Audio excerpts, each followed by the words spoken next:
क्या योगी आदित्यनाथ कुछ विषयों पर एक इम्पैक्टफुल पारी खेलने वाले हैं? कि मायावती के समय में बरेली में दंगा हुआ। अच्छा, बरेली दंगा प्रोन इलाका ही है, तो और हर दंगे में इनकी रजा पर फैमिली का कुछ ना कुछ लोचा रहता है। हाँ। तो बवाल मच गया। मायावती जी ने कहा कि तौकीर रजा को बंद करो। बंद हो गए। बंद होने के बाद मायावती को 24 घंटे में समझ में आ गया कि मामला गड़बड़ कर दिया। हाँ। क्या? उन्होंने अपने एक अत्यंत वरिष्ठ मंत्री को राज्य सरकार के विशेष विमान से बरेली भेजा। तौकीर रजा जेल से बाहर किए गए। सम्मान के साथ उनको लखनऊ लाके मायावती से मिलवाया गया।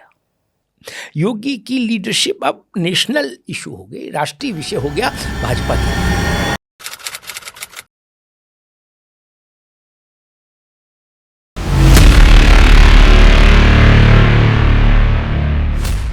27 के इलेक्शन में योगी आदित्यनाथ, जाहिर सी बात है आज की डेट में पूरे देश में चर्चा का विषय है। पूरा पश्चिम उत्तर दक्षिण किसी नेता की सबसे ज्यादा चर्चा है तो वो योगी ही नजर आते हैं। लेकिन अब क्रिकेट में कहा जाता है एक खिलाड़ी इम्पैक्टफुल पारी खेलता है और उसी की वही हार जीत तय कर देती है। अब 2027 में इलेक्शन से पहले मैं इसलिए ये सवाल पूछ रहा हूं क्योंकि योगी ने इशारा दे दिया है। क्या घुसपैठियों के खिलाफ एक बड़ी कार्रवाई की तैयारी उत्तर प्रदेश में हो रही है और ये घुसपैठिए किस तरीके से यूपी को प्रभावित करते हैं? क्या योगी आदित्यनाथ कुछ विषयों पर एक इम्पैक्टफुल पारी खेलने वाले हैं जिसका असर 27 के चुनाव पर डायरेक्ट पड़ने वाला है? देखिए, मुझे लगता है कि योगी आदित्यनाथ का अपना उनकी कार्यशैली जो है ना, वही इवेंटफुल है और इम्पैक्टफुल है। इवेंटफुल भी है और इम्पैक्टफुल भी है। मैं आपको एक रोचक बात बताता हूँ। ये तो आपने थोड़ा भारी भरकम शब्दों वाला एक विषय रखते हैं। मैं सरल बात बताता हूँ कि किसको पता था कि बरेली में कुछ लोग बवाल करने की कोशिश करेंगे? नहीं, कोई उसकी मुनादी तो हुई नहीं थी। बिल्कुल। कुछ लोगों ने पहले के जैसे बरेली में चलता था उसी अंदाज में बरेली में खुरापात करने की कोशिश की। हाँ। योगी जी का तीसरा नेत्र खुला और बरेली में वो हो गया जो बरेली के ज्ञात इतिहास में कभी नहीं हुआ। क्या? बरेली के ज्ञात इतिहास में कभी नहीं हुआ। आला हजरत के परिवार के हैं तौकीर रजा। किसके? आला हजरत के परिवार की डायरेक्ट वंशावली है। बरेली में कभी उनके परिवार के व्यक्ति के ऊपर किसी शासन का डंडा छोड़ो, क्या शासन ऐसे कोर्निश में रहता था? हुजूर हजरत, क्या ये तो योगी ये अब इनने तो भाई राष्ट्रीय सम्मान समारोह कर दिया तौकीर रजा का। और कुछ सोच नहीं सकता था कि बरेली में तौकीर रजा के दामाद और परिवार के लोग और उनके चेले चिंटुओं की प्रॉपर्टीज पर बुलडोजर चल जाएगा। कुछ सोच ही नहीं सकता था। तौकीर रजा जब भी बरेली में लोगों को सड़क पर उतरने का आह्वान करते थे तो शासन उनकी ठोड़ी पकड़ के घुटनों के बल बैठ जाता था। कहता था हजरत रहम रहम, आपको हमारी कसम रहम। क्या? इस बार योगी जी ने ऐसा लट्ठ चलवाया कि सब चप्पल छोड़ के भागे। क्या? और उसके बाद सबका फोटो जारी करा दिया और सबका मुंडन संस्कार करा दिया पकड़वा के। तौकीर रजा आज तक, पता है आपको कि मायावती बहुत सख्त प्रशासक थी। मैं इस मामले में उनकी प्रशंसा करता हूं। लेकिन शायद आपने इस बात को नहीं सुना हो। मैंने एक बार कहीं कहा था कि मायावती के समय में बरेली में दंगा हुआ। अच्छा, बरेली दंगा प्रोन इलाका ही है, तो और हर दंगे में इनकी रजा पर फैमिली का कुछ ना कुछ लोचा रहता है। हाँ। तो बवाल मच गया। मायावती जी ने कहा कि तौकीर रजा को बंद करो। बंद हो गए। बंद होने के बाद मायावती को 24 घंटे में समझ में आ गया कि मामला गड़बड़ कर दिया। हाँ। क्या? उन्होंने अपने एक अत्यंत वरिष्ठ मंत्री को राज्य सरकार के विशेष विमान से बरेली भेजा। तौकीर रजा जेल से बाहर किए गए, सम्मान के साथ उनको लखनऊ लाके मायावती से मिलवाया गया। मायावती जी ने कहा भाई हम समझ नहीं पाए हैं, चल भूल चूक लेने देने मौलाना साहब आप समझ रहे हैं ना। तो ये लोग इस ढंग का वेलकम रिसीव करते रहे सरकारों से। इन्हें अंदाज तो नहीं था कि ऐसा हो जाएगा कि जमानत तक के लाले पड़ गए। तो इसलिए मैंने कहा कि बड़ा अभियान घुसपैठियों के खिलाफ होगा नहीं होगा छोड़ दीजिए। योगी जी की जन्मपत्री बहुत विशिष्ट है। बरेली में जो कुछ उनकी सरकार ने किया उसी ने एक नजीर खड़ी कर दी देश भर में। क्या जो काम कोई सरकार नहीं कर पाई बरेली में कभी, वो कर दिया। अभी उन्होंने विधानसभा में कहा था कि दंगा कैसे रुकता है ये मौलाना से पूछो, बरेली वाले से, वो बताएगा। तो मुझे लगता है कि अतीक बालाई जो घटना घटी थी, उमेश पाल की हत्या, जब योगी ने हाउस में कहा था कि मिट्टी में मिला देंगे, तो वो जो कहते हैं वो करके दिखा देते हैं। जिस इस बार उन्होंने कहा कि विपक्ष के लोगों से कि आप, हमको मालूम है आप फातिहा पढ़ने जाएंगे उनकी मौत पर, लेकिन हम आपको फातिहा पढ़ने लायक भी नहीं छोड़ेंगे। कड़ी बात है, बिल्कुल बड़ी बात है। हाँ। और ये लोग जानते हैं कि वो ऐसा कर देते हैं।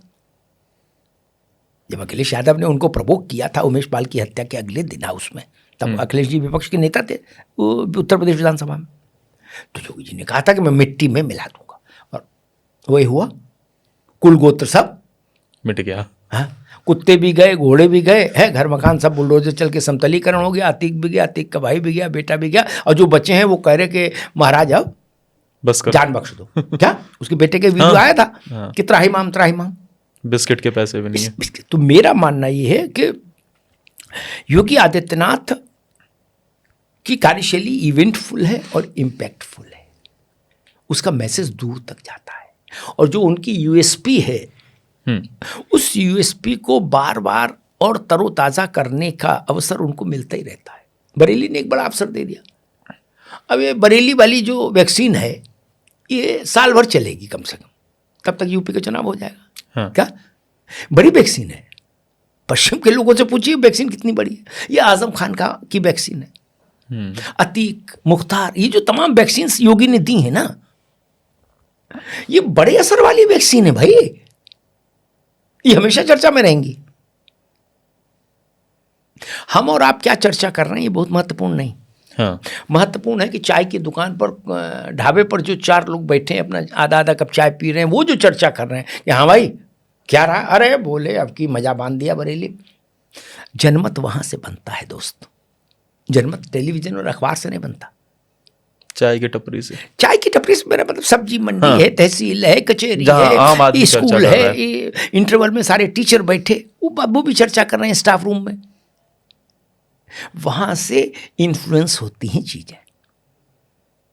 हम पत्रकारों को ये भ्रम रहता है कि हम हैं। ऐसी गलतफहमी कभी मत पालिए। अखबारों से, चैनलों से, पॉडकास्ट से, ब्रॉडकास्ट से अगर सरकारें बनती होती तो एक सरकार एक बार आ जाती, वो जीवन भर कभी नहीं जाती। क्या अपने पक्ष में 150 पत्रकार भी इकट्ठे कर लेती, कहती बेटा दिन भर हमारा ब्रॉडकास्ट पॉडकास्ट सब चलाते रहो। क्या ऐसा नहीं होता ना। जनता अपने विवेक का इस्तेमाल करती है। पता लगा कि जो यूपी रोडवेज की बस है, ये किसी राज्य सरकार की रोडवेज की बस है, सामान्य को डब्बा ट्रेन का है, वहां दिशा तय होती है देश की, वहां बहस होती है, वहां हम भारत के लोग बोलते हैं be the people of India, जिसको संविधान का पहला शब्द है जो। तो इसलिए मेरा मानना है कि जनमत वहां से बनता है, और मेरा अनुभव ये कहता है कि वहां योगी के कामों पर जो चिंतन है, जो प्रतिक्रिया है, वो योगी के लिए अच्छी है। लोग कहते हैं हाँ भाई ये सब लोग दुष्ट हैं, ये ऐसे मानने वाले नहीं। क्या वो ठीक किया। हर सरकार का काम अदालत में जाए या ना जाए, कोई चुनौती दे या ना दे, जनता की अदालत में तो हर काम जाता है। बिल्कुल। जनता उसकी वो करती है, मूल्यांकन करती है। और अगर आपके एक्ट को, गवर्नमेंट के एक्ट को जनता का समर्थन नहीं मिला तो वो 5 साल कुछ नहीं बोलती है। जब ईवीएम वाले कमरे में जाती है तो आपके खिलाफ बटन दबा देती है, कहती ये तो पागल है, अल्लवल काम कर रहे थे। सरकारें ऐसी तो चली जाती। और अगर आपके किए हुए काम जनता को, सामान्य जनता को अच्छे लग रहे हैं तो आप वापस होकर आते हैं। आपको एक बात बताता हूं, जनता की जजमेंट पावर कितनी बड़ी है। तमिलनाडु में कांग्रेस 58 साल से सरकार में नहीं आई। कितने? 58 साल से, लगभग राहुल गांधी की उम्र के बराबर। मुझे पता नहीं कितनी, मतलब मोटे तौर पे इतनी, हाँ, इसी के 58 आसपास साल होगी। की। क्या तब से कांग्रेस ने तमिलनाडु में सत्ता का सूरज नहीं देखा। 40-42 साल से उड़ीसा में सत्ता का सूरज नहीं देखा। क्या 1985 में आखिरी बार बिहार में थी, फिर बिहार में सत्ता का सूरज नहीं देखा अपने दम। उत्तर प्रदेश में 89 के बाद से सत्ता का सूरज नहीं देखा। क्यों? इतने वर्ष हो गए। बंगाल 41 साल से ज्यादा ही हो गया होगा भाई। 31 साल तो ज्योति बाबू रहे, 30 साल, फिर उसके बाद बुद्धदेव भट्टाचार्य रहे, फिर ममता जी हैं, तो 40-45 साल, 48 साल यहाँ भी हो गए भगवान का नाम लेके। कांग्रेस ने सत्ता वापसी नहीं की कभी। ये टीवी, अखबार और पॉडकास्ट और ब्रॉडकास्ट का फैसला नहीं है, जनता का फैसला है। क्या कांग्रेस के बड़े नेताओं, कांग्रेस की जो बुरी स्थिति आज है ऐसी पहले तो थी नहीं। बिल्कुल। लेकिन वो 58 साल से, 50 साल से, आधी सदी से तमिलनाडु में नहीं। क्यों? तब तो इंदिरा जी भी थी भाई। आधी सदी पहले तो इंदिरा जी थी ना। बिल्कुल। 84 में गई हैं। हाँ। 16 और 25 जोड़ के देख लीजिए, तब तो वो थी। उनके समय में ही तमिलनाडु कांग्रेस मुक्त हो गया था। बंगाल उनके समय में मुक्त हो गया था कांग्रेस। तो मेरा मानना है जनता अपना निर्णय खुद करती है, उसके कान और आंख दोनों खुले रहते मित्र। अन्यथा ऐसा नहीं होता तो इतना लंबा वनवास तो संभव नहीं। सही बात। इतनी बड़ी पार्टी कि आधी सदी से लोगों ने आपकी ओर मुड़ के देखा ही नहीं। इसलिए